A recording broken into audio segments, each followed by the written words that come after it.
Hello WhatsApp. দিনটা ছিল চাঁদ রাতে আমি আর আমার বোন ভাবলাম একটু হেঁটে আসি।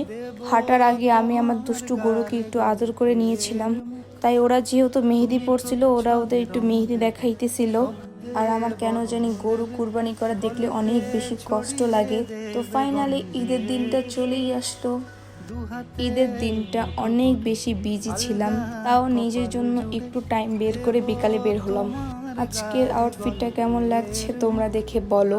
তো আমি অত বেশি মেকআপ করি নাই, কারণ অনেক বেশি গরম পড়ছিল। তো এই তো আমাদের দুই বান্ধবীর রং ঢং করা শুরু হয়ে গেছে। ওই দিনে এতটুকুই ঘুরছিলাম। নেক্সট ডেতে হচ্ছে আমার মামাতো ভাই হয়েছিল, ওকে দেখতে গেছিলাম।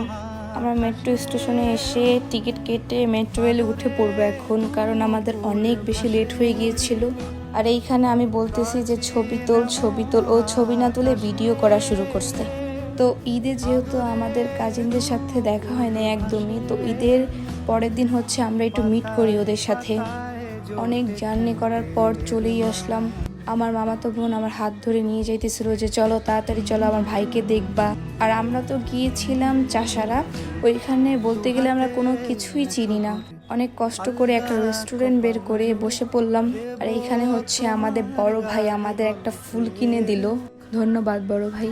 তো ফাইনালি আমরা খাবার পেয়ে গেলাম। আমরা অনেক বেশি ক্ষুধার্ত ছিলাম, খাবার পেয়ে এক একটাই খাবার উপর হামলা করে ফেললো।